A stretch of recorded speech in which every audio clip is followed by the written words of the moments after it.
네, 시간은 그럭저럭 괜찮을 것 같습니다. 아마 9-2 후반부쯤에 한번 쉬고 쫙 이어서 9-3이랑 진행을 하게 될 것 같아요.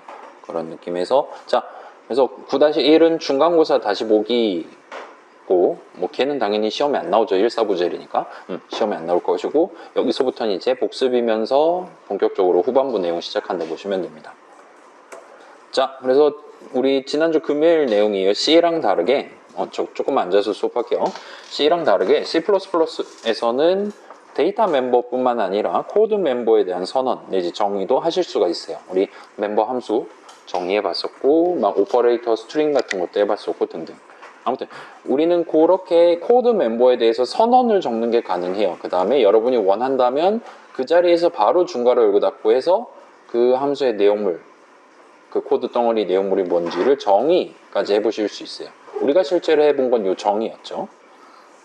자, 그 다음에 잘은 모르겠지만 생성자, 하괴자에 대한 정의도 구경해 봤습니다. 이거는 7-2, 제 기억이 맞다면 7-2인데 그때 한번 같이 해보고 걔는 별표 쳐져 있었죠.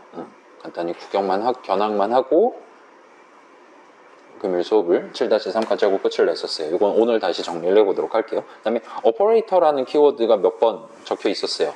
그래서 이 오퍼레이터가 우리 수업에서 다루는 그 연산자라는 말이에요. 그래서 좌항에 오스트림 어쩌고가 오고 우항에 유리수가 있을 때 가운데 이 꺽쇠 2개 적혀 있는 그런 느낌의 이 출력용 수식, 꺽쇠 수식을 계산하는 방법을 여러분이 직접 친구 어쩌고 저쩌고 해가지고 일단 가장 먼저 괄호를 출력하시고요. 그 다음에 분자 여기 있으니까 이거 출력하시고요. 등등등 해서 정의하는 것도 해봤습니다. 그 다음에 유리수 오브젝트, 그죠? 그렇게 검은 창으로 보내기 위한 데이터 흐름을 구체적으로 어떻게 해야 되냐를 여러분이 정한 셈이 돼요.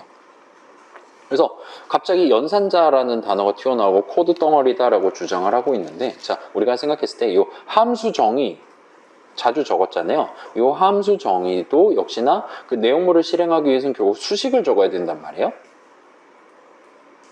printf라든가 등등. 자, 함수 정의를 우리가 적는다가 어딘가에서 펑크 괄호 열고 닫고라는 수식을 적었다면 그 수식을 어떻게 계산해야 되냐를 구체적으로 문장의 나열로 표현한 거로 친다면 이런 식의 꺽쇠 수식을 어떻게 계산해야 되냐에 대한 코드 덩어리를 마치 연산자 정의와 같은 느낌으로 우리가 적어두는 것도 사실상 동등한 표현이구나 라고 여러분이 납득하실 수 있을 거예요. 그래서 말은 되는 것 같아요. 잘은 모르겠지만. 자, 연산자가 함수인가? 라는 그런 질문을 할 수가 있어요. 연산자 함수? 일단 우리 중괄호 열고 닫고 해보긴 했는데 말이죠. 자, 우리가 우리 수업 초반에 변수 선언을 해야 됐었던 기본적인 이유는 어떤 데이터를 최종적으로 까만 창에다 옮기기 위한 그 과정 중에 어떤 문장 실행할 때 데이터가 발생하고 그 데이터를 나중에 사용해야 되는 케이스에서, 달리 말하면 전체 코드 실행 흐름을 여러 문장의 나열을 통해 순차 분기 반복을 통해 따로따로 잘라가면서 구성을 해야 됐기 때문이에요.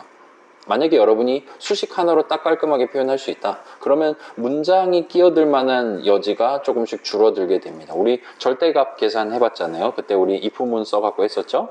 넘버가 0보다 작냐 같은 식으로 그거를 수식 한 방에 표현하는 것도 얼마든지 가능해요. 그거는 제가 오픈톡방으로 살짝 보여드렸죠. 굳이 필요도 없이 쉬는 시험 기간에.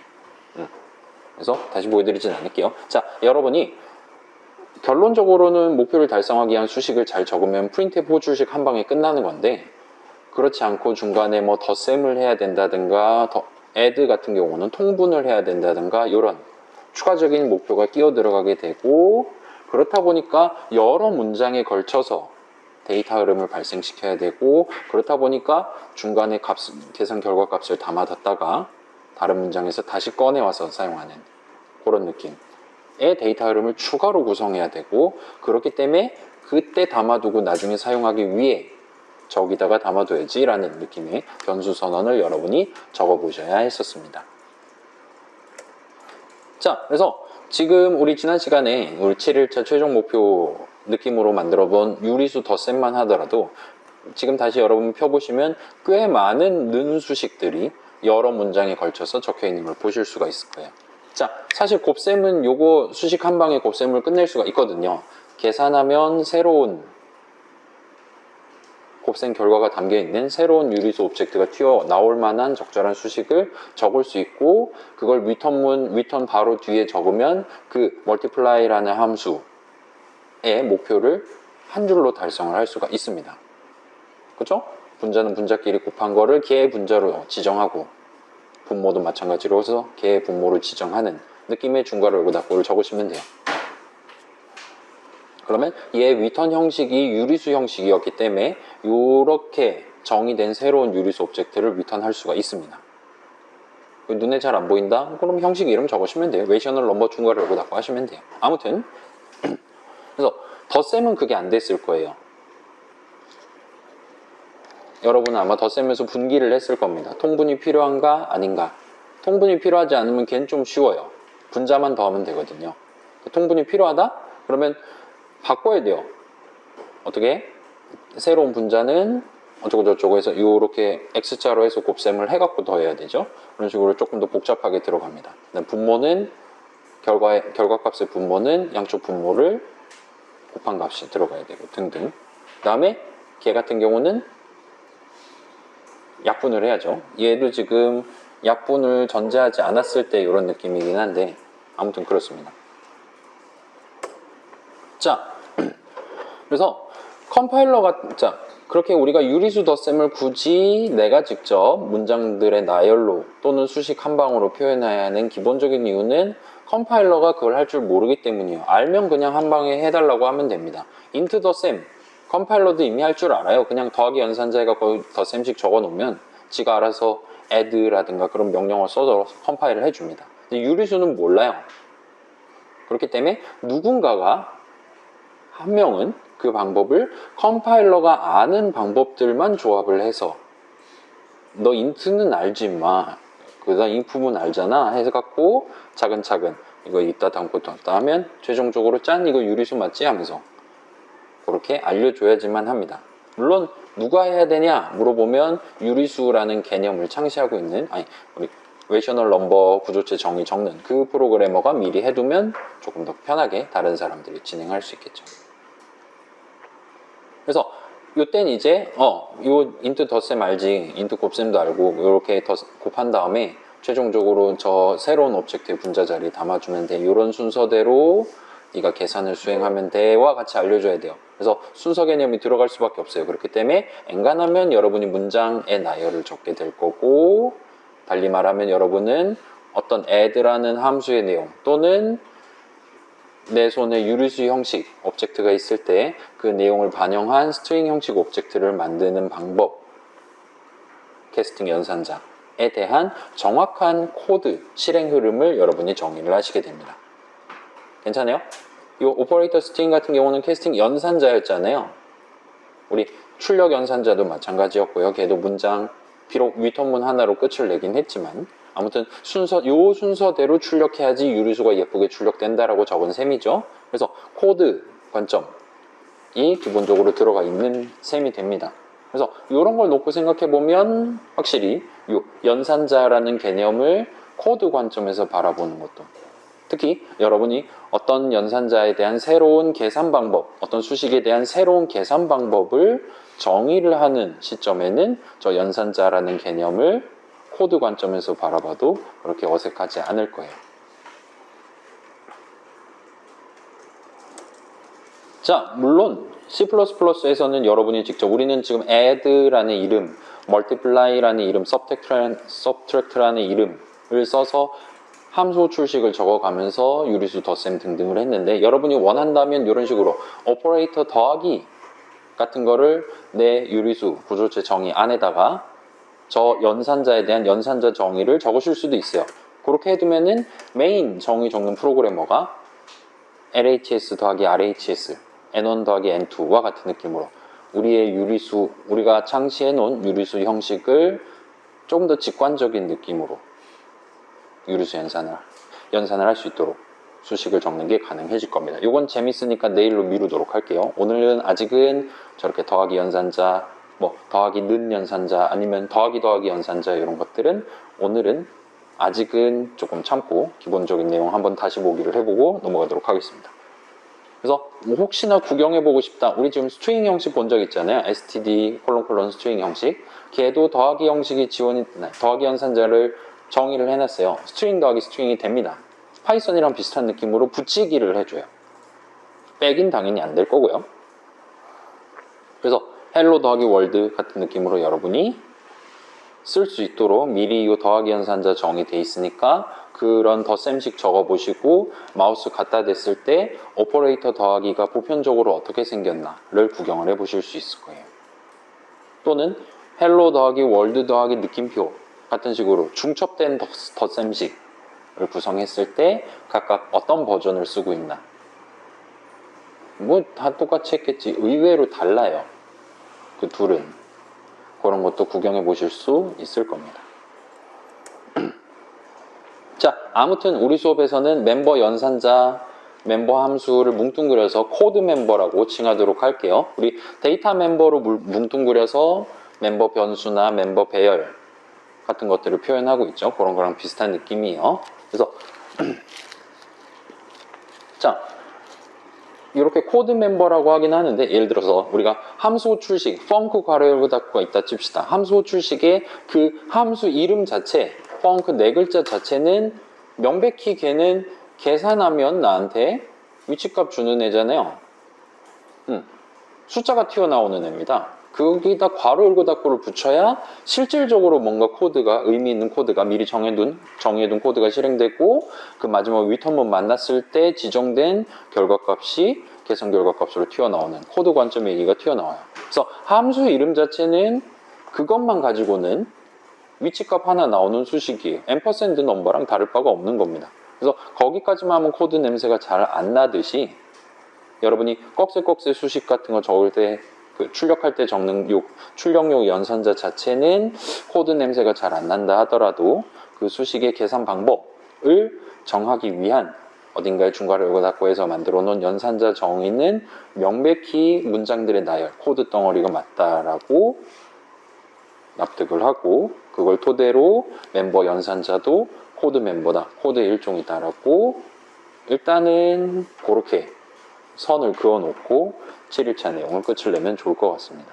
물론 이제 요 꺽쇠꺽쇠 연산자 자체는 우리 프렌드 적었잖아요. 친구. 요즘 세상에 귀한 거죠. 친구라고 적어놨고, 걔는 마우스 갖다 대면 레이셔널 넘버 콜론 오퍼레이터 어쩌고라고 적혀있지 않았어요.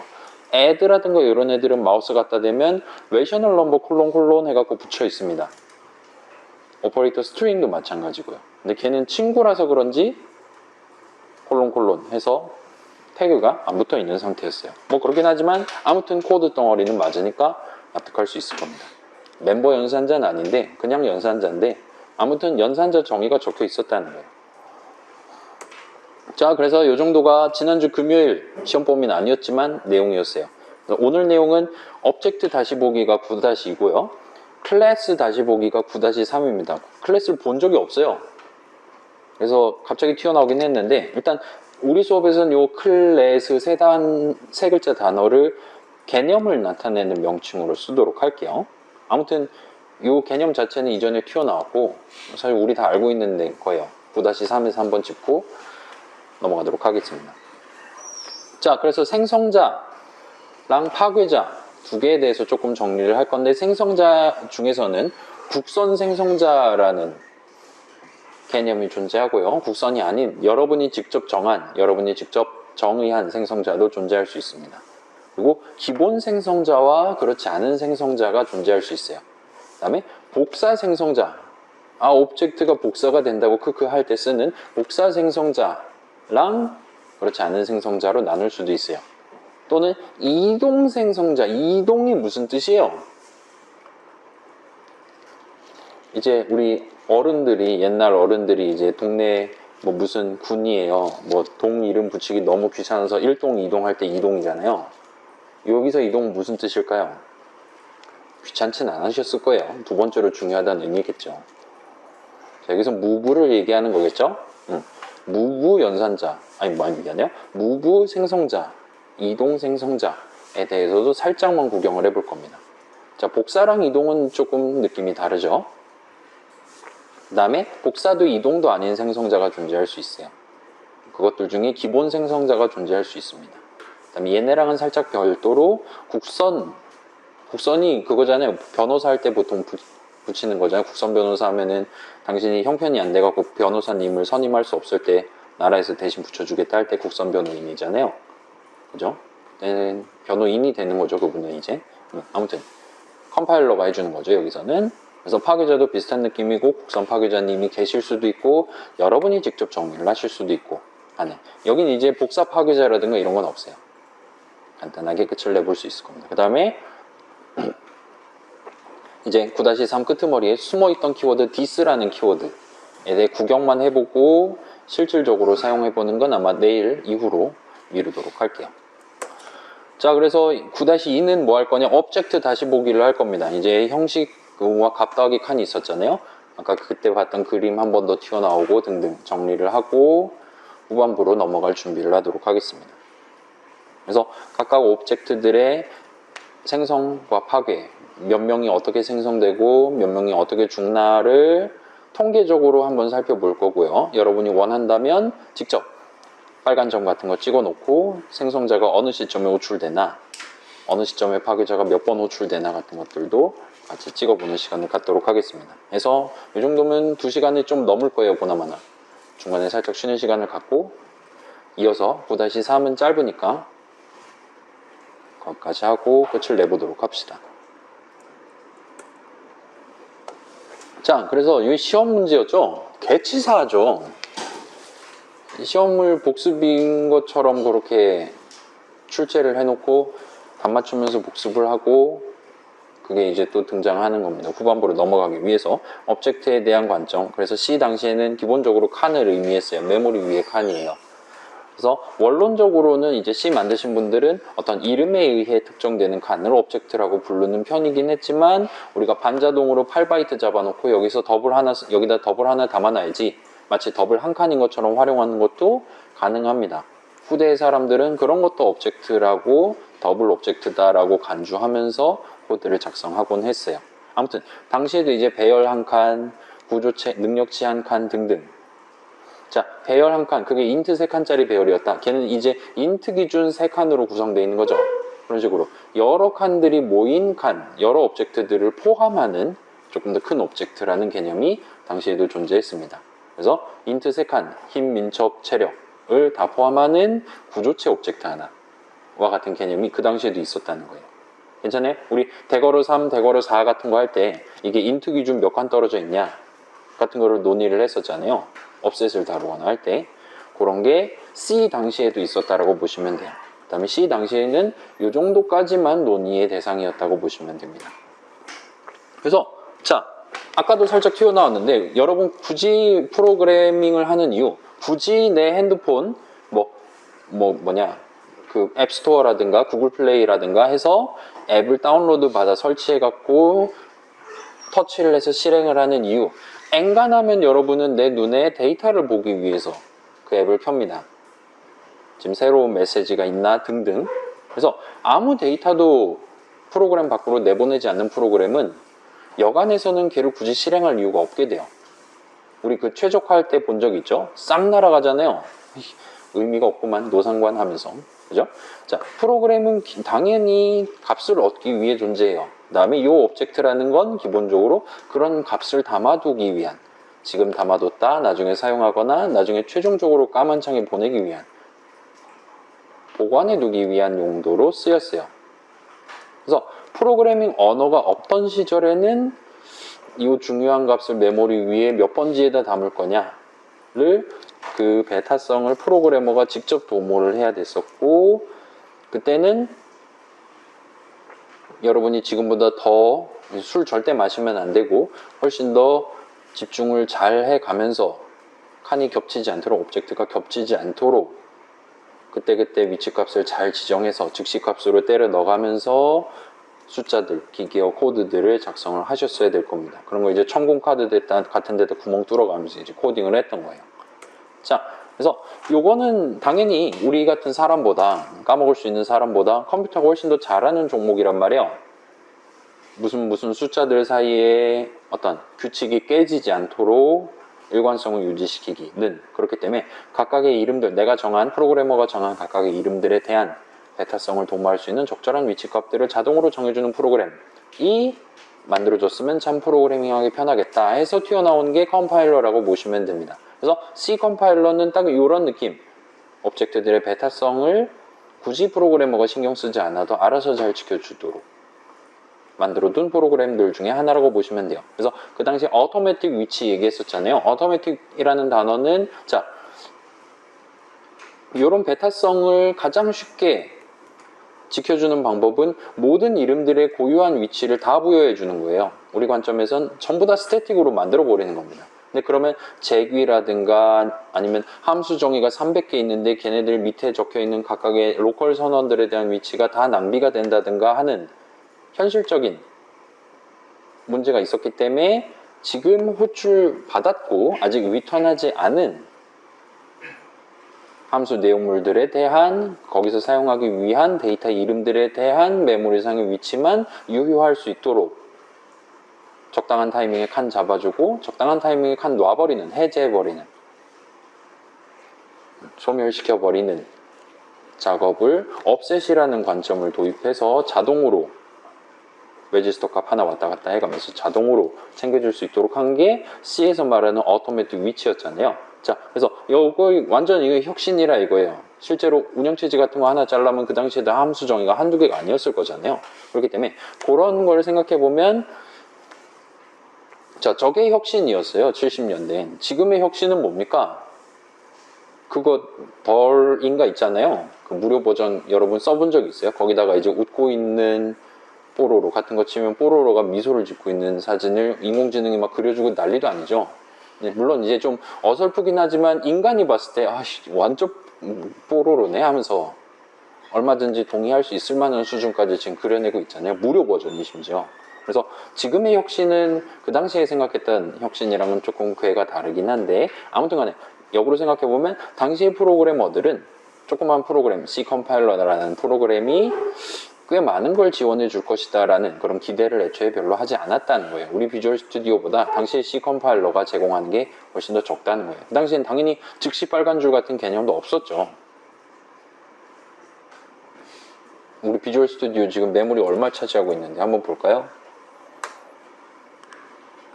1기가를 먹고 있습니다. 지금 아무것도 안 했는데.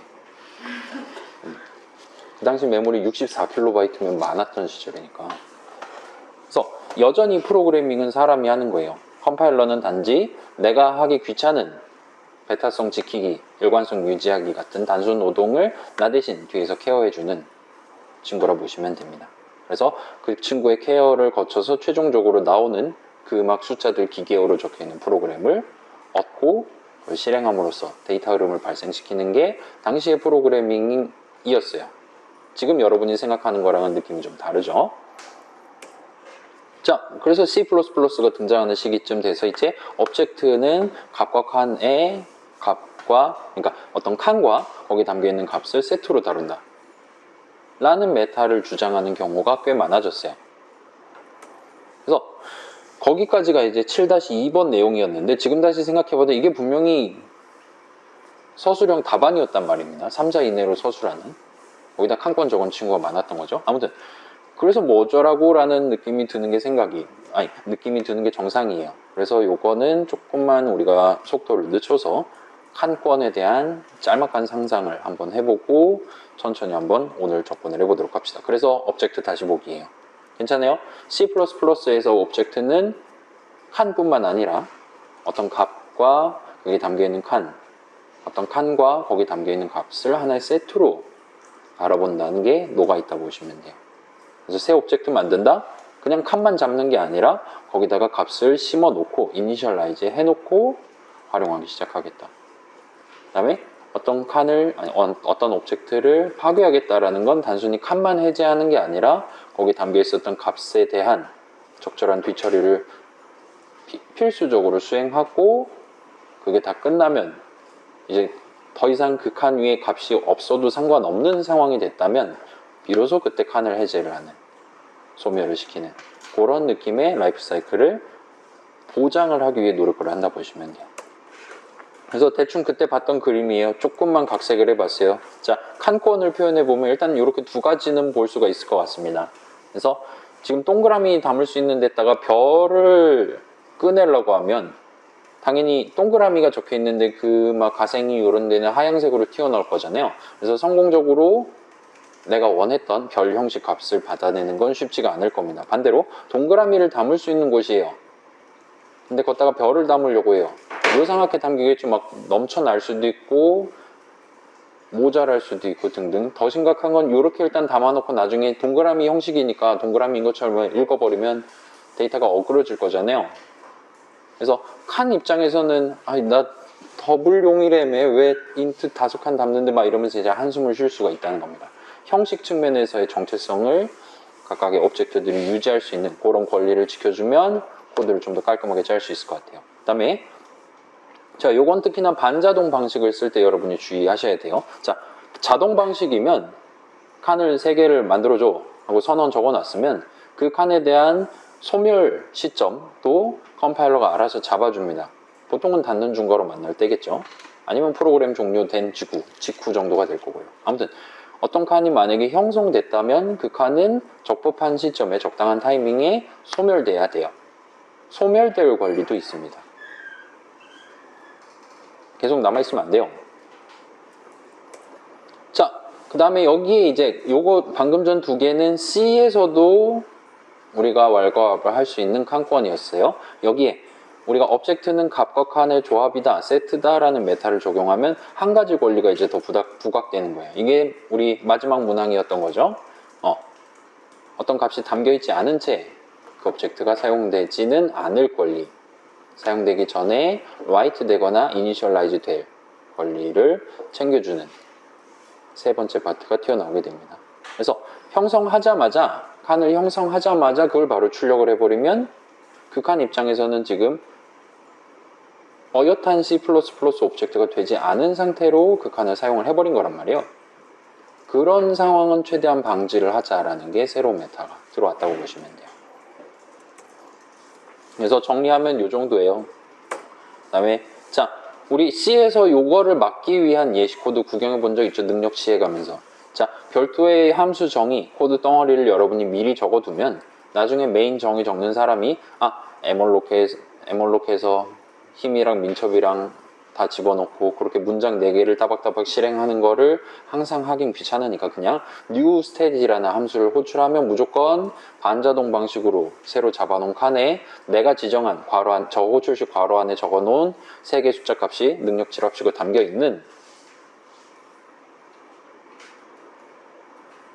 어떤 오브젝트 하나에 대한 위치값을 리턴 받을 수 있다는 걸 기억하고 있다면 항상 그 수식 하나만 가지고 여러분이 적법하게 칸권을 지켜가면서 능력치 오브젝트를 사용할 수가 있었죠. 자, 그런 식으로 여러분이 능력치 개념을 만드는 사람이 저런 별도의 칸권을 지켜주기 위한 코드를 적어두면 나중에 그걸 사용하는 사람이 내가 새로운 능력치 오브젝트가 필요한 바로 그 시점에 newStat이라는 미리 정해놓은 바로 그 함수가 호출될 수 있도록 실행을 구성해 두기만 하면 이 칸권을 어느 정도 보호를 할 수가 있었다는 겁니다. C에서는 그 정도까지만 해줄 수 있었어요. 먼저 짜는 프로그래머가. 메인 짜는 프로그래머가 그걸 까먹는다? 그럼 별 수 없는 거예요. 점수 까면 되는 겁니다. 이게 과제였다면. C++ 같은 경우는 미래의 내 후배들이 메인 짤 프로그래머들이 까먹을 수 있으니까 새로운 형식을 정의하는 사람, 능력치, 유리수를 정의하는 사람이 미리 요 새로운 능력치 오브젝트를 생성할 때마다 반드시 내가 여기 중괄호 안에 지정해 둔 이 생성자 정의 안에 지정해 둔 내용물을 실행해야만 그 오브젝트를 쓸 수 있다. 그 이후 시점에만 그 사람이 그 오브젝트를 사용할 수 있다라고 지정을 해둘 수가 있어요. 그래서 이런 목표를 달성하기 위해 새 형식을 미리 정의하는 지점에서 우리는 생성자라는 거를 내 형식에 도입을 할 수가 있습니다. 괜찮아요? 우리 막 빨간 줄 그어지는 거 많이 봤잖아요. 그런 느낌이라고 보시면 돼요. 그래서 요거는 한번 예시를 한번 보도록 합시다. 여러분 7일차 최종 목표 적느라고 고생하셨고 그거 답안이 지금 여기 들어가 있다 보시면 돼요. 자, 우리는 항상 최종 목표를 하면 그 다음날 정도에 다음 영업일에 답을 드리려고 노력을 합니다. 저랑 같이 한번 구경을 해보고 봅시다.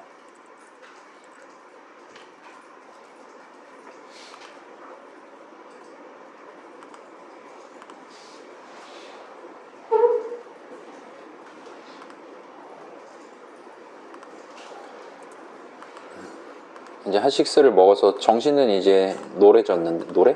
아니, 괜찮아졌는데 이제는 배가 고프기 시작했어요.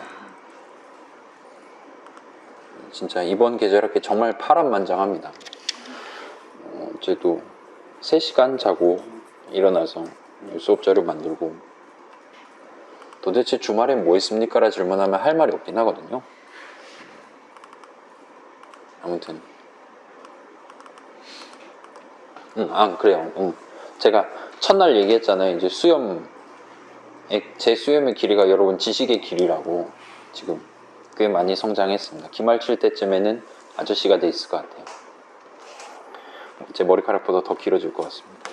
그 말 있잖아요. 그 털량 보존의 법칙이라고 하잖아요. 이제 이렇게 수염이라든가 그런 거 많이 난 친구가 상대적으로 이제 북방구가 조금 시원하다든가 그런 몸 전체에 나 있는 이런 머리카락이라든가 전체 개수가 일정하다라는 원칙은 제 케이스를 놓고 봤을 때 그거는 타당한 주장인 것 같아 보입니다. 아무튼 고다시 예시 1번 보시면 레이셔널 넘버라는 구조체에 대한 구조체 정의를 적기 시작해요. 그래서 이미 다 봤던 거예요. 데이터 멤버 선언하는 부분 분자입니다. 분모입니다. 그 다음에 생성자, 파괴자, 요거 우리 같이 적었었죠? 그래서 제 버전 같은 경우는 유리수 오브젝트에는 기본적으로 기하 분수가 담겨 있도록 하고 싶어요. 그래서 여기서 분자랑 분모는 메인 짜는 사람이 정할 거란 말이에요. 그 사람이 항상 기하 분수 숫자를 넣는다는 보장이 없잖아요. 그래서 일단 이니셜라이즈를 하고 두 인트 오브젝트들에 대해서 멤버 오브젝트들에 대한 이니셜라이즈를 먼저 때리고, 그 다음에 저 사람이 막 4분의 2 같은 거 넣어놨을 수 있으니까 바로 약분을 합니다. 그러면 기하 분수가 된 채로 2분의 1이 된 채로 출고가 될 거예요. 이거 전체 내용물 실행이 끝나야지만 메인자는 프로그래머는 지금 방금 생성한 그 오브젝트를 사용할 수가 있게 됩니다. 그전에는 사용을 못해요. 그 다음에 파괴자는 뭐 지금은 사실 인트 오브젝트에 대한 뒤처리는 할 필요가 없기 때문에 특별히 할 일은 없지만 일단 정의는 해놨어요. 그래서 파괴자라는 친구 정의하려면 이렇게 틸드를 붙이시고요. 1 왼쪽에 있는 막 다운표 비슷하게 생긴 키를 쉬프트 해갖고 하면 이 물결표가 나오죠. 그 다음에 타입 네임을 적으시면 됩니다. 자, 조금 슬프게도 이런 데는 여러분이 이제 스트럭트를 붙이실 수가 없어요. 구조체 이름을 적는 게 아니라 지금 여기서 막 정의하고 있는 그 형식 이름을 적는다 라고 봐주시면 돼요. 그 다음에 코드 멤버 정의하는 부분, 요거 우리 봤던 거죠. 생략할게요. 요거 우리 봤던 거는 맞긴 하지만 구경해 볼게요. 자, 여기서는 분기를 크게 해서 했어요. 통분이 필요하지 않으면 간단해요. 이렇게 새로운 오브젝트 이니셜라이즈 해서 걔를 약분을 때리고, 근데 저 같은 경우는 사실 지금 새로운 오브젝트 만들 때마다 약분을 하기 때문에 사실 여기서는 바로 리턴을 때릴 수는 있습니다. 근데 여러분이 그 생성자 중괄호 안에 약분을 안 적었다면 이렇게 수동으로 하다 보니까 문장을 여러 개를 쓰시게 되겠죠. 아무튼 여기서는 혹시나 하니까 약분을 수동으로 하고 있습니다. 그래서 통분이 불필요하면 분자는 2개를 더하고 분모는 똑같으니까 그냥 적으면 되죠. 그 다음에 통분을 한다라면 이제 분자는 2개의 덧셈이 되는데 내 거에는 제분모, 제분자에는 내분모를 곱한 거를 더하면 되고, 분모는 서로의 것을 곱한 게 들어가면 되죠. 그래서 그렇게 출력하면 돼요. 뺄셈은 복붙해서 그냥 더하기만 빼기로 바꿨어요. 다행이에요. 곱셈은 이렇게 진행되는 거죠. 분자는 분자끼리 곱하고 분모는 분모끼리 곱하고 최종적으로 약분을 하면 됩니다. 그러면 이렇게 해서 지금 출고하고 있는, 리턴하고 있는 리절트 오브젝트도 기하분수인 채로 나가게 될 거예요. 나누기는 이거 바꾼 거죠, 순서만.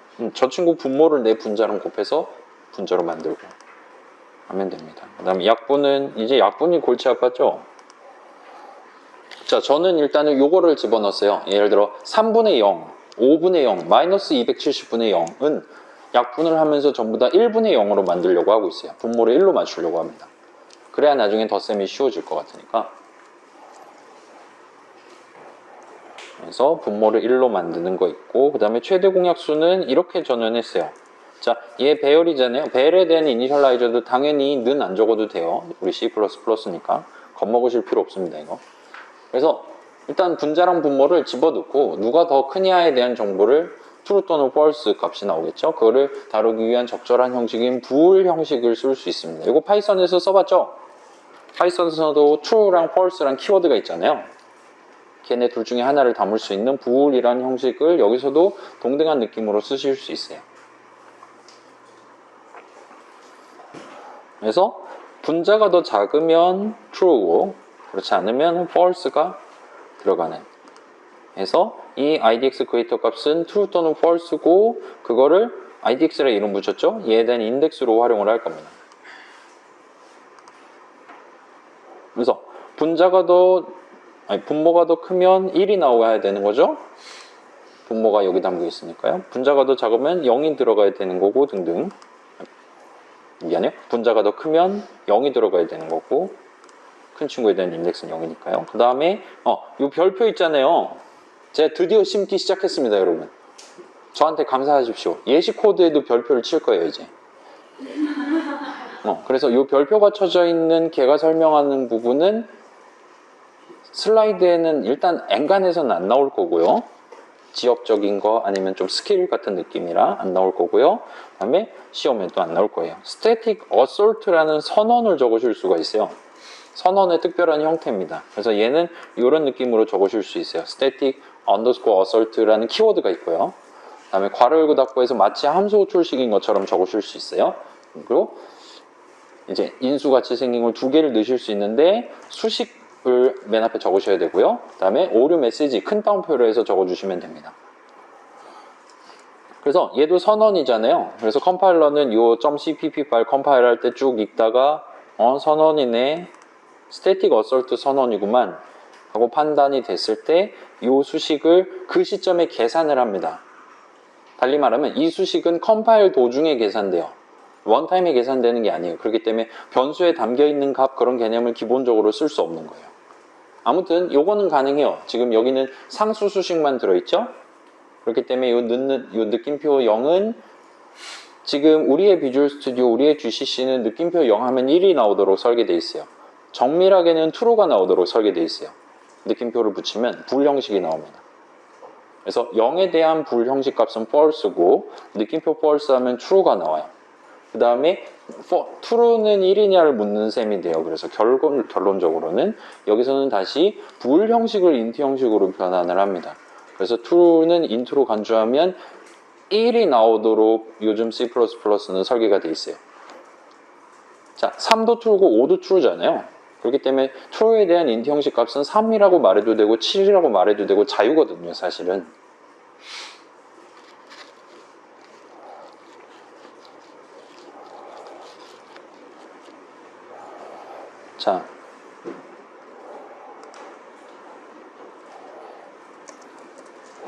자, 이거 엔터 치면 뭐 나와요? 원래 이거잖아요. true, false 하는 거잖아요. true and false. 자, 철수는 범인이 맞아요. 영희는 범인이 아닙니다. 그러면 철수와 영희 둘 다 범인이다라는 명제는 참인가요? 거짓인가요? 둘 다 범인이어야 이 명제가 참이 되는 거죠. 따라서 얘는 false가 떠야 됩니다. 그러면 불 3. 자, 3은 불 값으로 간주하면 여기서도 true가 떠요. 난 제로니까요. 그 다음에 5도 마찬가지예요. 그러면 3 and 5 하면 엔터 치면 참일까요? 거짓일까요?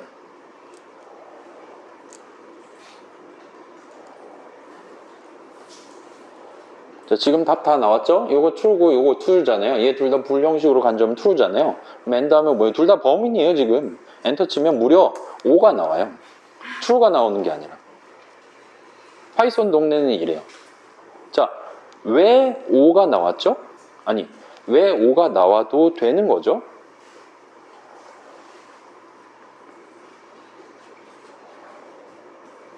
자, 더 재밌는 거 보여줄까요? 자, 이번에는 한쪽이 거짓이에요.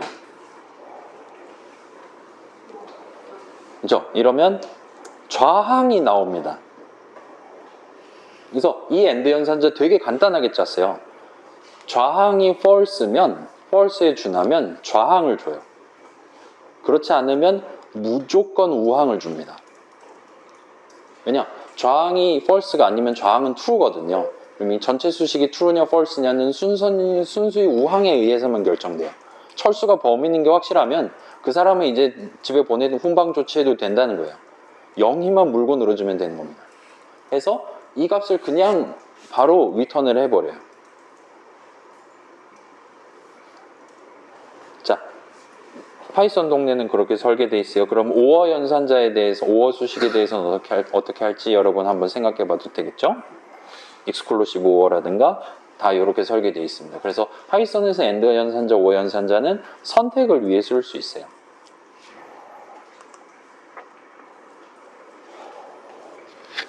자, 괜찮아요? true를 주는 게 아니라 true보다 더 많은 정보가 담겨있는 원래 항 계산한 결과값을 그냥 준다는 거예요. 그 사람이 진짜 불형식 true, false가 필요하다. 그럼 그냥 집어넣으면 되는 거예요. 그럼 true 또는 false가 튀어나오겠죠. 그 값을 그대로 사용해도 상관없는 거예요. 근데 자, 최신 C++는 이건 사실 파이썬도 마찬가지예요.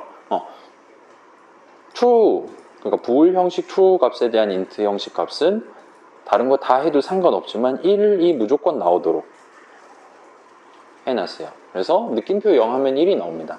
그래서 이게 같아요. 근데 이건 지금 static assert라는 선언에 적혀있는 수식이에요. static assert는 이 시점에 컴파일러가 여기까지 읽고 이 수식을 계산을 해요. 상수 수식이어야 돼요. 컴파일러가 계산할 수 있어야 되니까. 그랬을 때 false가 뜬다, 0이 뜬다라면 오류 메시지를 뱉어줍니다. 내가 지정한 이 오류 메시지를 뱉어줘요. 예를 들어 이걸 거꾸로 적어볼게요.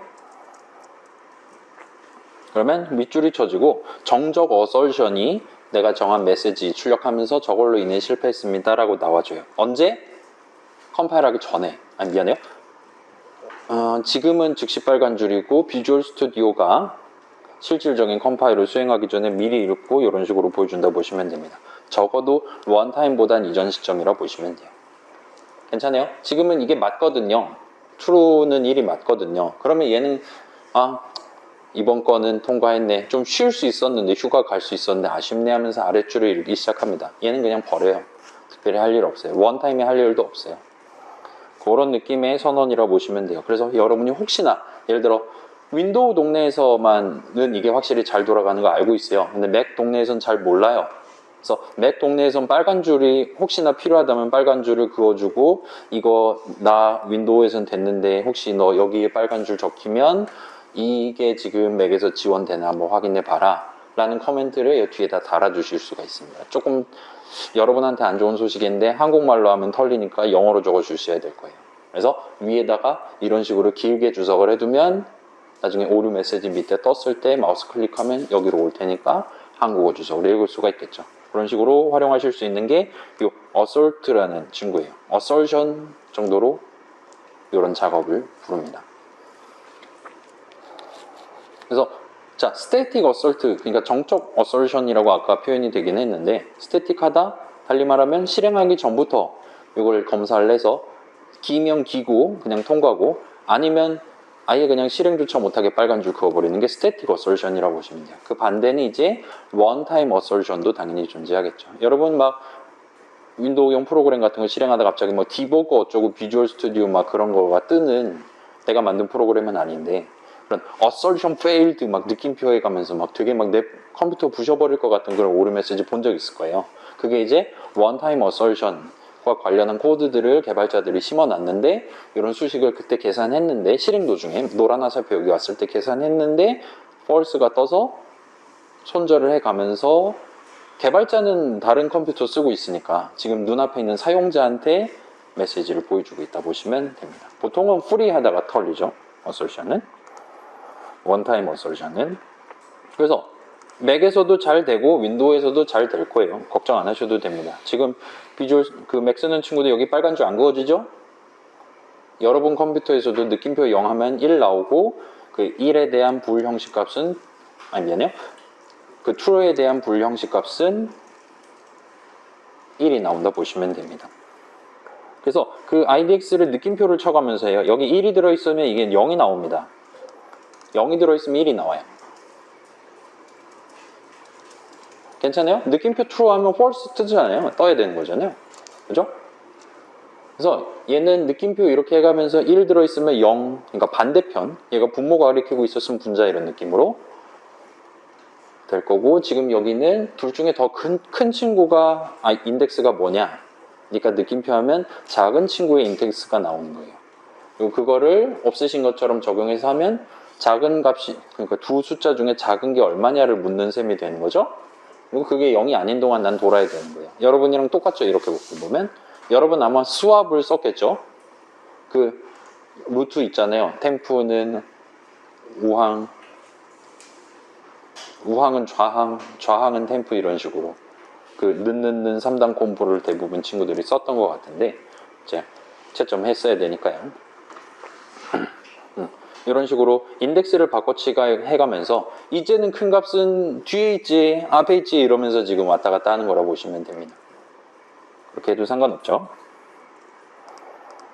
그러니까 여러분은 큰 값은 B에 있다, 작은 값은 A에 있다 라면 이제 B에 작은 값이 있고 A에 큰 값이 있기 때문에 수합을 한 거란 말이에요.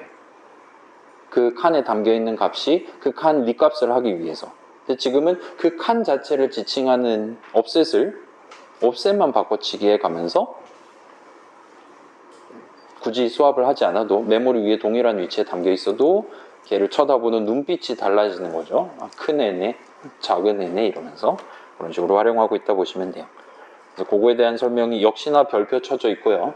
여러분이 이런 거를 느낌표 막 불 이런 거 써야지만 50분 안에 문제를 풀 수 있는 그런 실습 문제는 내지 않을 거라는 거예요. 그쪽은 안심하셔도 좋아요. 그래서 여기까지 하면 얘는 되게 간단해져요. 수업이 필요 없기 때문에. 자, 그레이터 그냥 집어넣으면 큰 애죠. 큰 애를 작은 애로 나눈 나머지를 큰 애 자리에다 넣는 거예요. 그럼 무조건 큰 애는 이젠 작은 애보다 더 작아집니다. 나머지를 넣기 때문에. 그렇기 때문에 얘를 뒤집어요. 느낌표한 값을 담습니다. 0이 담겨 있었다면 1이 담기고 1이 담겨 있었다면 0을 담아요. 그래서 여러분이 보기에 좀 더 쉬운 표현은 1 빼기 그레이터 하면 돼. 1 빼기 IDX 하면 되긴 해요. 1 빼기 1 하면 0 나오죠. 1 빼기 0 하면 1 나오죠. 하면 되는데 근데 멋있잖아 이게. 제가 그 옵젝티브-C인가 스위프트인가 그 맥에서 막 아이폰 앱 같은 거 만드는 프로그래밍 언어 새로 만들어진 거 있는데 거기 되게 정열적이에요. 막 중간에 막 뭐 변수 이름 넘버라 칩시다. 그럼 그냥 넘버 하면 안 되고 넘버 느낌표를 불러야 되고 막 넘버 물음표를 해야 되고 막 그런 프로그래밍 언어들 꽤 많이 있더라고요. 심지어 물음표 하나 쓰는 거랑 2개 쓰는 거랑 차이가 있기도 하고.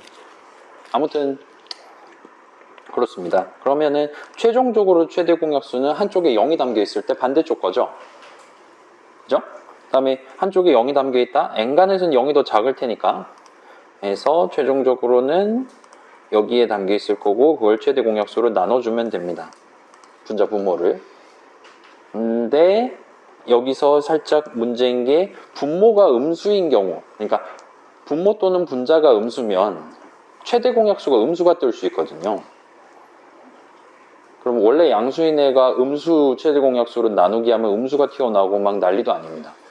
그러면 자 여기서는 이렇게 지금 하고 있어요. 분모가 음수면 마이너스 1분의 마이너스 1을 곱해요. 1이죠 결국. 곱셈의 항동원이죠. 그래서 그냥 만약에 그러니까 분모만 음수면 분자가 양수면 그 부호를 분자로 옮기는 셈이 돼요. 그리고 분모가 음수고 분자 도 음수면 그건 양수로 바꾸는 셈이 돼요. 진짜 마이너스 1분의 마이너스 1 곱해서 부호를 둘 다 생략하는 셈이 됩니다. 아무튼 두 케이스 모두 분모가 음수인지만 중요해요. 그래서 걔가 음수면 이렇게 부호를 바꿔서 집어넣고 있습니다. 굳이 곱셈할 필요 없죠. 부호 바꾸면 되니까. 그래서 그거까지 하면 예를 들어 마이너스 6분의 1이라고 최종적으로 뜬 걸 6분의 마이너스 1 해서 빼기 1 나누기 6 좀 더 보기 쉬운 형태로 다루는 게 가능해지겠죠. 그래서 여기까지 약분 끝내면 결론적으로 분모는 항상 0보다 크다라는 보장을 할 수 있게 됩니다. 제 기억이 여기는 아마 생략했을 것 같은데 분모가 0이면 약분했을 때 꺼지라고 하는 코드 여러분이 원한다면 넣을 수도 있어요. 그건 성립 안 하는 거잖아요. 유리수 개념에서는. 그 다음에 출력용 연산자 똑같습니다. 그래서 LHS, RHS라는 이름 튀어나왔는데 이 지금 보시면 LHS, add, RHS 그래서 덧셈의 좌항을 LHS라는 이름으로 지금 호칭하고 있고요. 얘가 이제 상대적인 우항이 되는 거죠. 우항 RHS로 지금 호칭을 하고 있어요. 그래서 요거는 꽤 자주 쓰이는 표현이고 그래서 left hand side랑 right hand side의 약자예요. C++ 같은 거 하다 보면 꽤 많이 튀어나올 겁니다. 그래서 일종의 수거 같은 느낌으로 봐주시면 돼요. 그래서 얘는 2분의 1이고 3분의 2고 실행해볼까요? 실행하면 여러분이 당시에 출력해본 거랑 비슷한 느낌으로 예쁘게 출력이 될 겁니다. 그죠? 얘는 6분의 7 나오고요. 얘는 우항이 더 크기 때문에 음수가 나오는데 이렇게 나올 거고요. 얘는 곱하고 약분을 했기 때문에 3분의 1이 될 거고요. 얘는 뒤집어서 이렇게 하니까 분모가 2배가 돼서 4가 됐고 분자는 1 곱하기 3에서 3이 됩니다. 이렇게 예쁘게 나오면 성공이었죠.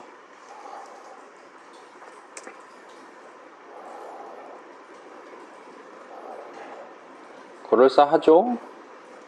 그래서 혹시나 자기 그 7일차 최종 목표 코드가 없다 하더라도 그러면 그냥 이거를 쓰는 셈 치고 같이 구경해도 상관없을 것 같아요.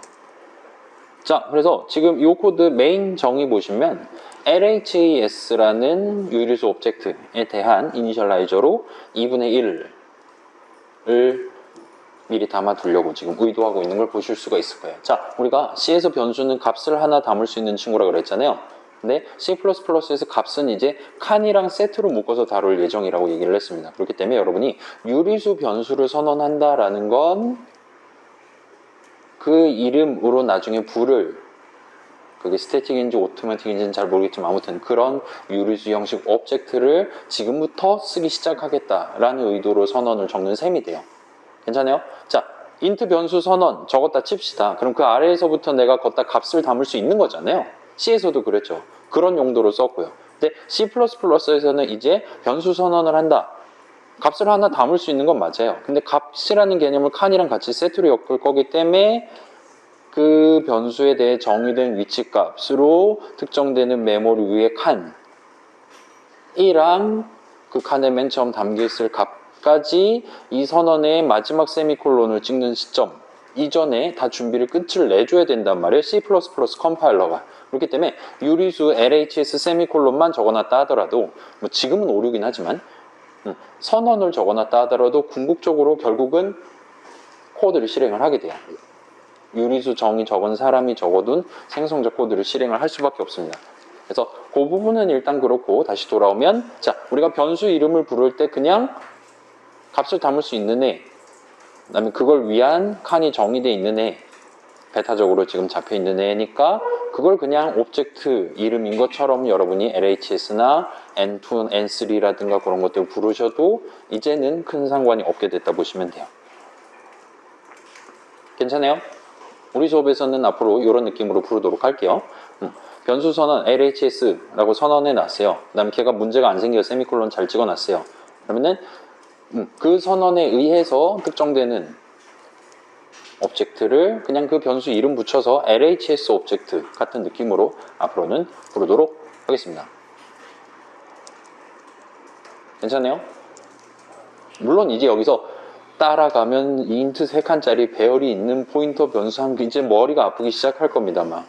그렇긴 한데 일단 적어도 유리수 형식 변수 선언하면 그런가 보다 하고 여러분이 납득할 수 있을 거예요. 자, 이니셜라이즈를 안 적을 때 요거는 우리 사실 7-2에서 같이 해봤어요. 여러분이 지금 시점에 한번 시도를 해보면 좋을 것 같아요. 적당히 지금 Cout 출력하는 그 덩어리 아래에다가 저렇게 선언 하나를 적고 그 이름을 한번 사용을 해보세요. 그래서 저렇게 사용하려고 할 때 복부 타시겠죠, 여러분? 복부 딱 끝냈을 때 우리의 비주얼 스튜디오가 어떤 반응을 보이나를 한번 확인을 해보세요. 자, 여러분한테 부탁을 하나를 또 드릴게요. 지금 4시 26분이에요. 언제 쉴래요? 아, 지금은 좀 그렇지. 복부 타다 쉬는 건 좀 그렇잖아요. 제가 중간에 쉬는 타임을 한번 잡아볼게요. 혹시나 제가 여러분 시계로 4시 50분까지 쉬는 시간 콜을 안 한다 라면 저한테 매우 강력하게 어필을 해주세요. 그러면 제가 일단 쉬고 이어서 합시다 이렇게 말씀드리도록 하겠습니다. 여러분 밥 제때제때 먹고 있죠?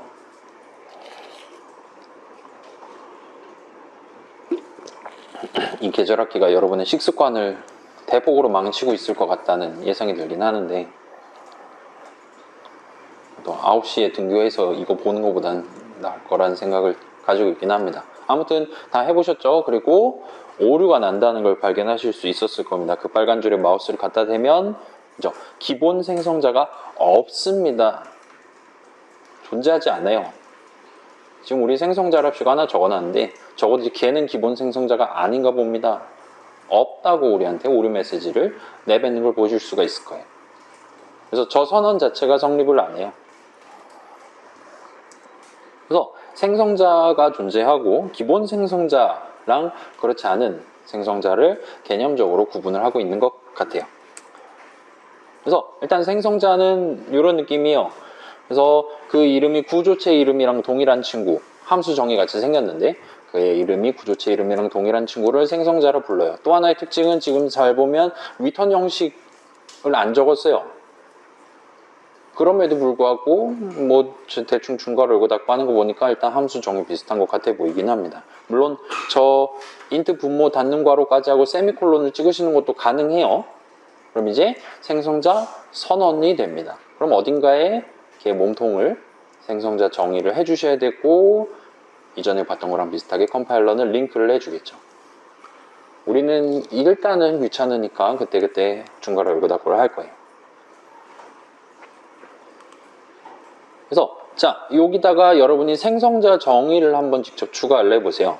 그래서 인수 없이 무조건 분자는 0이고 분모는 1이 되도록 그러면 결과적으로 0에 해당하는 값이 담긴 새로운 유리수 오브젝트를 이니셜라이즈 할 수 있도록 그 방법을 여러분이 정의해 둔다 보시면 됩니다. 자, 요것만 저 한 줄만 복붙하고 다시 메인 정의 코드로 돌아가면 일단은 빨간 줄이 사라져 있는 걸 보실 수 있을 거예요.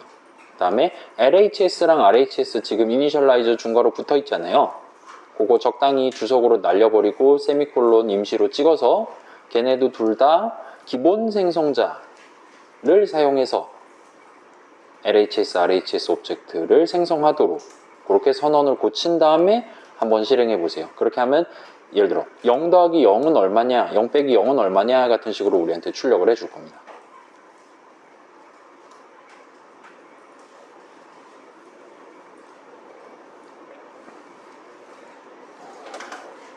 괜찮아요. 요 이름 3개가 지금 여기 들어가 있는데 셋 다 자동 완성되죠 지금.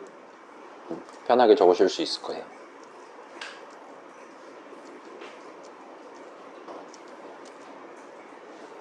괜찮아요? 되게 신기하죠? 함수 정의에서 함수 이름은 자동 완성 안 시켜줬었거든요. 왜냐? 그 시점에 새로 정하는 이름이니까. 인트 넘버 세미콜론 할 때 인트는 자동 완성이 돼요. 넘버는 못해요. 당신이 여기서 새로운 이름 뭐 정의할 때 선언할지 어떻게 알고. 근데 저 웨이셔널 넘버는 해줍니다. 자, 저도 해볼게요. 여러분만 시키면 미안하니까요.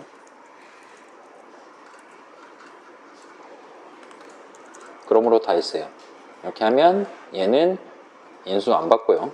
분자는 0으로 이니셜라이즈 할 거고요. 분모는 1로 이니셜라이즈 할 겁니다. 해놓고 메인 내용으로 가서 여기를 날려버리고 여기도 날려버리고 세미콜론 찍고 세미콜론 찍어서 구성을 할게요. 이러면 LHS 오브젝트 지금부터 쓰겠다라고 지금 코드 짜는 메인 정의 적는 프로그래머가 처음에 뭐 담을지를 정하지 않은 셈이에요.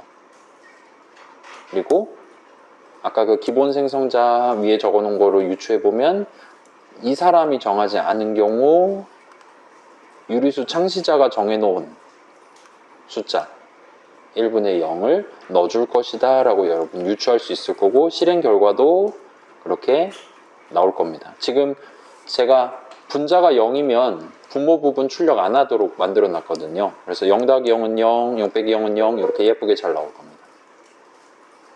괜찮아요? 분자가 0이거나 분모가 1이면 분모는 출력 안 해요. 이게 서비스죠, 여러분. 그래서 직관적으로 확인하실 수 있을 겁니다. 그래서 인수 안 받는 버전의 생성자에 대한 생성자 정의를 추가하니까 오류가 사라졌고 실행해 보니까 잘 나오는 것 같아요, 0이. 그래서 이건 사실이요. 자, 인수 안 받는 버전의 생성자를 특별히 기본 생성자라고 불러요. 영어로는 이걸 뭐라고 부르는 제가 알기로는 디폴트 생성자라고 부르는 걸로 알고 있습니다. 반면 원래부터 있었던 인투 2개 받는 생성자 여러분도 정해놓은 거 걔는 기본 생성자는 아니에요. 그냥 생성자예요. 그래서 요건 조금 중요할 것 같아요. 아까 전에는 유리수 형식 만든 프로그래머 지금 아까 전까지는 저였죠. 그 사람이 기본 생성자에 대한 생성자 정의를 적어두지 않았어요. 여러분이 추가하기 전에는요.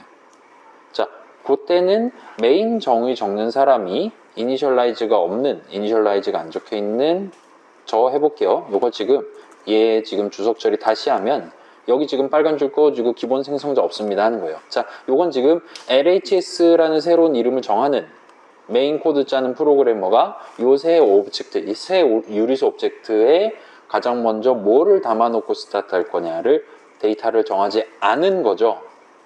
근데 기본 생성자가 안 적혀 있다, 기본 생성자 정의가 없다라는 건 이 유리수라는 개념을 창시하는 이 구조체 정의 적는 사람도 저 사람이 안 정했을 때 내가 예비로 정해둘 숫자를 여기서도 정하지 않은 거예요. 달리 말하면 아무도 지금 당장 이 선언 닫는 세미콜론 만나면 뭔가 값이 담겨 있어야 되거든요. 칸권을 지키려면.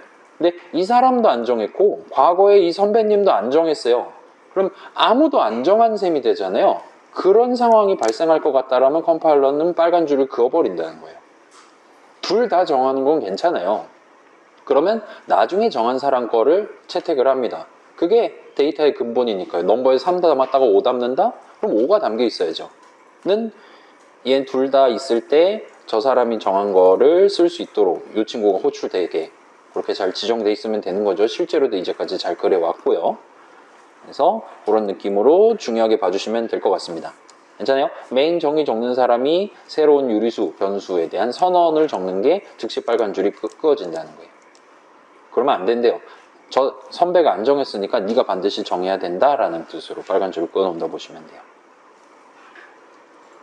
괜찮아요? 선언에 빨간 줄을 그어놨어요.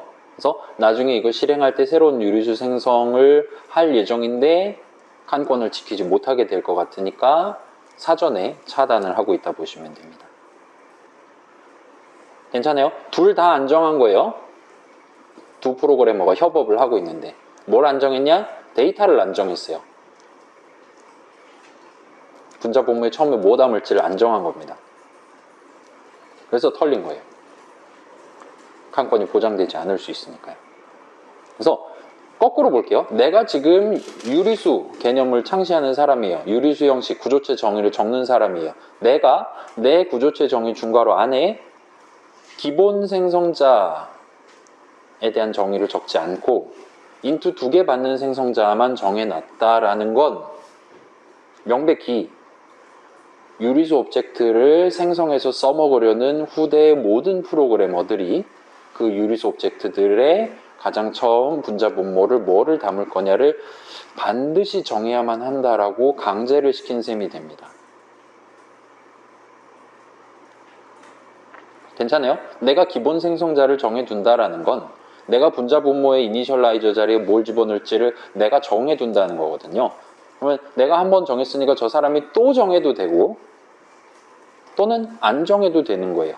선택권을 주는 겁니다.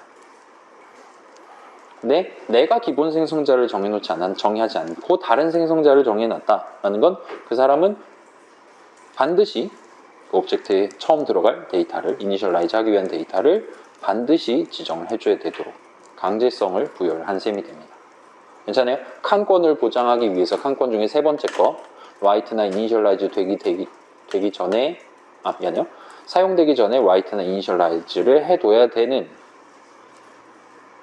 그 권리를 지키기 위해 메인 정의 내용을 짜는 우리 후배 프로그래머의 자유도를 깎은 거예요. 그게 00이든 자기가 쓸 값이든 아니든 아무튼 정하라 이거예요. 나중에 바꿔도 되니까. 근데 안 정하면 안 된다는 거예요. 그래서 이처럼 C++에서는 여러분이 어떤 오브젝트를 생성할 때 여러분이 적어놓은 코드에 의해서 원타임의 생성이 발생할 때 해당 오브젝트의 형식을 정의해둔 프로그래머가 중괄호 안에 정의해둔 생성자들 여러 버전이 존재한다면 그 중에 하나를 문맥에 맞게 적절히 하나 골라서 호출하도록 구성되어 있습니다. 그래서 이제 아무것도 그러니까 우리 이건 최초 버전이에요. 유리수 만들기 시작할 때 최초 버전은 인트 분자, 인트 분모, 세미콜론하고 끝냈어요.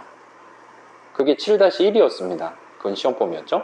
그래서 그때도 중괄호 열고 닫고 해서 이니셜라이즈를 할 수 있었잖아요. 그런 식으로. 자, 만약에 새로운 구조체 정의를 적는 프로그래머가 아무 생성자도 자기 손으로 정의하지 않았다라면 그때는 컴파일러가 자동으로 국선 기본 생성자를 제공하도록 설계되어 있어요. 괜찮아요? 모든 C++ 오브젝트들은 기본적으로 생성된다, 어딘가 정의되어 있는 그 코드 덩어리를 실행하는 것을 반드시 하도록 되어 있습니다. 언제? 칸이 잡힌 직후에.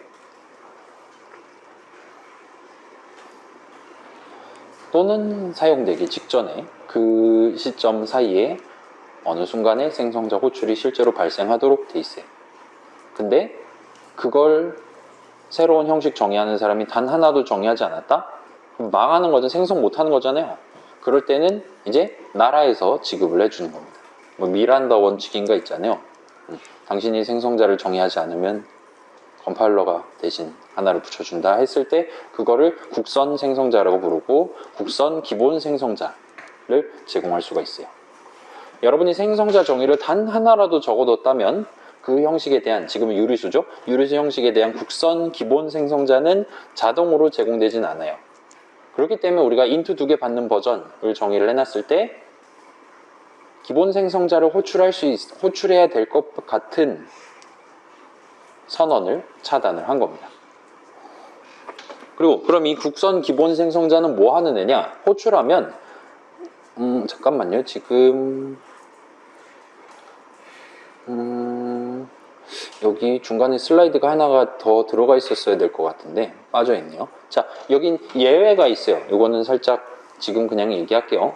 별로 중요하진 않아요. 그래서 덜 중요한 그 예외를 지금 설명할게요. 뭐냐면 int 같은 애들이에요. int 넘버 세미콜론 하면 그냥 해줘요.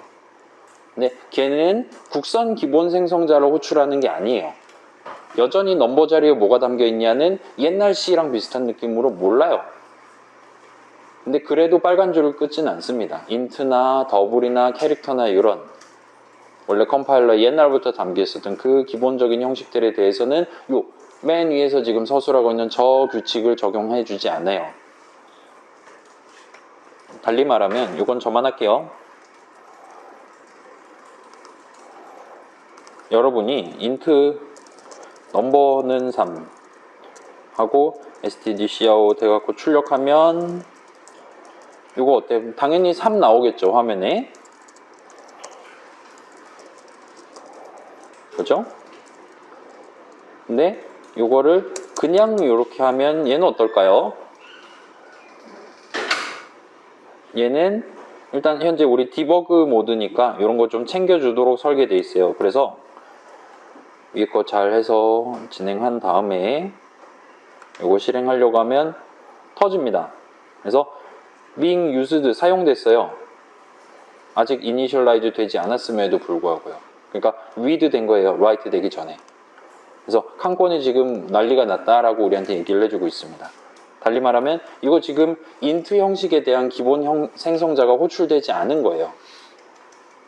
어떻게 하냐고요? 우리가 직접 호출할 수 있거든요. 중괄호 요거 닫고 하면 됩니다. 이번엔 볼게요. 우리가 명시적으로 인수 안 받는 버전으로 해서 정의를 하겠다 해서 한 거고, 이거는 실행하면 화면에 0이 나와요. 자, int 형식에 대한 기본 생성자는 존재해요. 걔는 0을 담도록 설계되어 있어요. 근데 여러분이 그냥 int number 세미콜론 하면 걔는 기본 생성자조차 호출하지 않습니다. int나 더블이나 이런 애들은 워낙 자주 쓰이는 애니까, 그 다음에 뭐 그 정도면 저 사람이 알아서 3 담고 해서 옛날 C 스타일처럼 쓰겠죠. 그러니까 int에 대한 칸콘은 지금 개차반으로 떨어져 있는 겁니다, 여러분. 아무튼 그런 느낌이고, 반대로 여러분이 원한다면 직접 여기다 0을 담겠다라는 의도를 인수를 쓰지 않는 이니셜라이즈 방식을 통해서 이런 느낌으로 기본 생성자를 명시적으로 호출해서 0을 담겠다라고 여러분이 적어주실 수도 있습니다. 자, 여기서는 이제 중괄호를 쓰셔야 돼요. 꼭.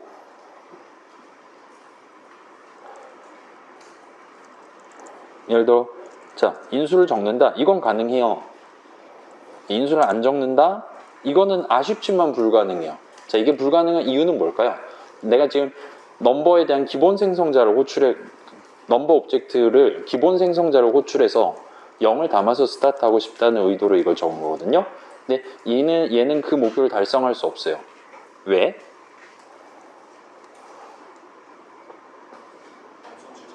그죠? 자, 이게 지금 이름이 넘버인데, 여러분, 이게 만약에 이게 메인이었다 쳐봐요. 그럼 얘는 지금 함수 선언이 돼버린단 말이에요. 진짜 함수 이름이 돼버린 거예요. 나는 지금 인수 연계받는 생성자 쓰겠다라고 지정한 건데. 자, 얘는 아니죠. 중괄호는 명백히 데클러레이트에 들어갈 수 없는 기호잖아요. 그렇기 때문에 얘는 메인은 int 변수고, 그 다음에 생성자는 요 버전을 쓰겠다라고 정한 셈이 됩니다. 그렇게밖에 해석되지 않아요. 그래서 그것만 살짝 주의하면 방금 전 봤던 코드 int나 더블에 대해서 여러분이 얼마든지 기본 생성자 호출할 수 있다 정도는 가져가실 수 있을 겁니다. 그게 예외 조항이에요.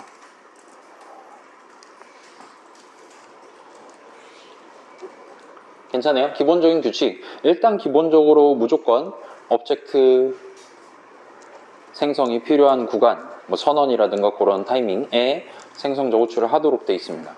칸이 형성된 직후부터 그 오브젝트가 실제로 사용되기 전 적당한 타이밍에 생성자는 반드시 호출되도록 되어 있어요. 아까 봤던 int 같은 예외를 제외하면요.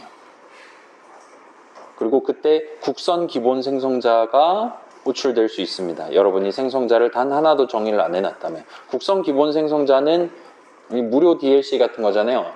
그래서 이 친구는 별 일을 안 하도록 설계되어 있어요.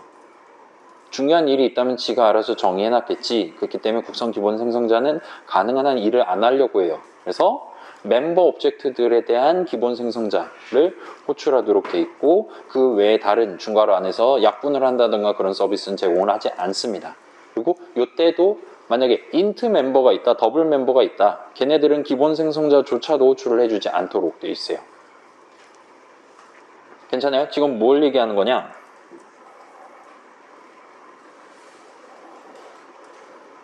우리 생성자 적을 때 콜론하고 여기 지금 이렇게 적고 있잖아요. 얘네가 그 지금 방금 선언에서 봤던 그 표현이랑 똑같다는 거예요. 이제 얘는 지금 분자 오브젝트, 분모 오브젝트 두 개가 포함되어 있는 애인데, 동봉되어 있는 애인데, 분자 오브젝트를 이니셜라이즈 할 때 인수 하나짜리 버전, int 하나 받는 버전을 쓰겠다.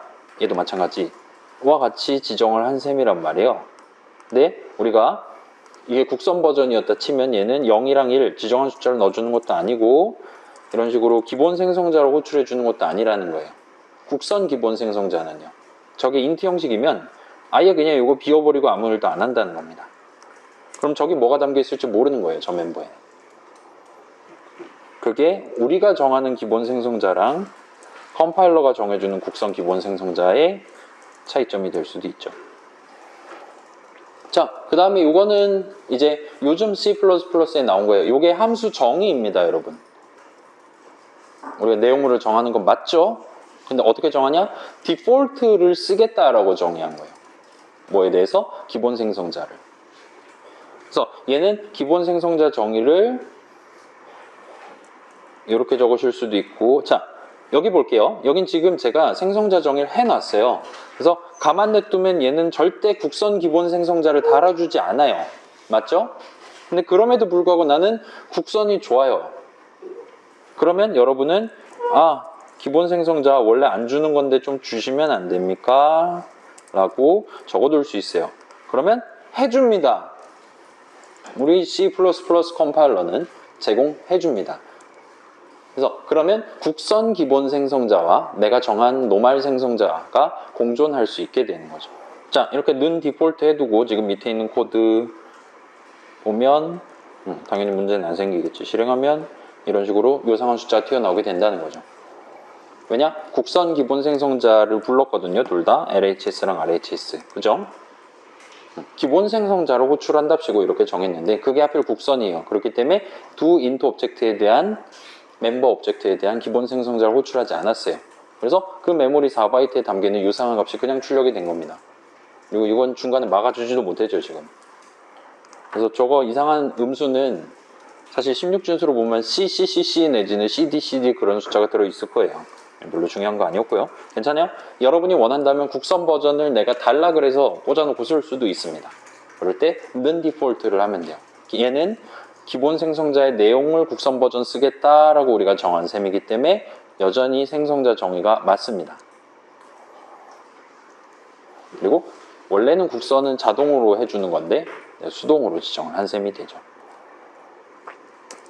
자, 비슷한 느낌으로 파괴자. 아까 생성자가 컨스트럭터라면 파괴자는 디스트럭터가 돼요.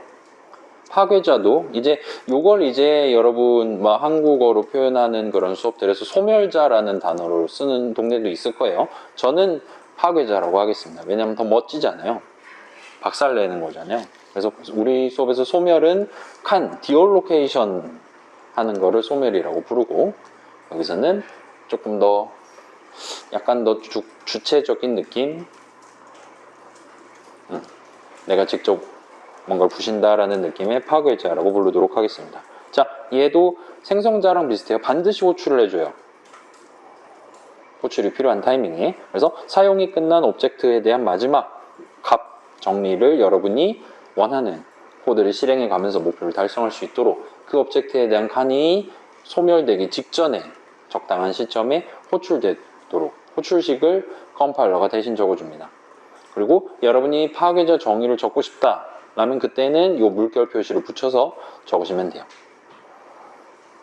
자, 그래서 물결 표시가 들어가 있고 물결 표시는 절대 이름이 될 수는 없거든요. 그런저런 이유로 파괴자는 사실은 파괴자의 이름은 뭡니까? 라고 물어보면 파괴자는 이름이 없는데요 라고 말하는 게 정답이긴 해요. 그렇긴 한데 여러분이 파괴자 정의를 적고 싶을 때 이렇게 적으면 된다 라는 거에 착안해서 평소에는 그냥 저렇게 적혀 있으면 저게 파괴자구나 이렇게 그냥 생각하면서 진행을 하셔도 무방할 겁니다. 괜찮아요? 파괴자도 역시나 멤버 함수의 일종이고요. 생성자처럼. 자, 아니 소리 지르셔야죠. 50분이잖아요 이 사람들아. 잠깐만요. 여기까지만 보고 갑시다. 그러면 지금 거의 다 했어요. 자, 생성자 정의는 여러 버전이 있을 수 있어요. 그 중에 하나는 기본 버전일 기본 생성자일 수도 있고요. 인트 2개 받는 거 할 수도 있고요. 여러분 원하면 인트 하나 받는 거 분자를 그걸로 세팅하고 분모를 1로 세팅하면 되는 거죠. 그러면 3을 받았으면 1분의 3이 되는 거죠. 그런 식으로 써먹는 것도 가능합니다. 근데 파괴자는 그렇지 않아요. 파괴자 정의는 유효한 버전이 최대 하나만 존재할 수 있어요. 역시나 여러분이 정하지 않으면 없으면 안 될 것 같으니까 국선 버전이 존재합니다. 국선 파괴자를 달아줘요. 걔도 엔간하면 아무 일도 안 하고 싶은 친구라 그랬죠? 아마 아무것도 안 합니다. 물론 우리 코드는 실제 우리가 정한 파괴자도 아무것도 안 하고 있긴 해요. 아무튼 그렇습니다. 여러분이 원한다면 기본 버전, 국선 버전을 쓸게요 라고 정의를 하는 것도 가능해요. 그리고 자, 지난 시간에 살짝 나왔는데 여러분이 는 딜리트와 같이 정의를 하는 것도 돼요. 그러니까 원래대로라면 파괴자 정의를 내가 안 적었기 때문에 국선 버전이 달릴 예정이에요. 근데 그 국선 버전조차 주지 말라는 뜻으로 파괴자 정의를 이렇게 할 수 있습니다. 이렇게 하면 자, 파괴자가 없습니다라는 오류가 뜰 수는 없어요. 파괴자는 반드시 있어야 되니까. 근데 이렇게 적어놓으면 파괴자는 삭제됐습니다, 딜리트 됐습니다 라는 오류 메시지가 나옵니다. 그래서 그 누구도 이 형식, 유리수 형식에 대한 파괴자를 적법하게 호출할 수가 없게 되는 거예요. 그래서 파괴자가 없다고 쳐도 상관없어요. 괜찮아요? 내가 안 적으면 국선 파괴자를 줄 거예요. 그거 주지 말란 거예요. 그리고 경우에 따라서 국선 기본 생성자도 딜리트 하실 수 있고요. 등등등. 국선 버전을 꼭 줘야겠어. 는 디폴트. 절대로 주지 마. 는 딜리트. 그렇게 세팅하실 수 있다 보시면 되겠습니다. 뭐 그러려니 하고 넘어갈 수 있겠죠? 까지 하면 쉬는 시간을 가집시다. 자, 9-2 예시 4번까지 있는데 우리 집에 갈 수 있을까요? 아까 시상 다 했죠? 단체상 남아있는데 쉽시다. 몇 분 쉴래요? 20분 쉬죠? 52분이니까 53분이니까 시계 잘 봐야 돼. 5시 17시 13분에 제게 연락해요.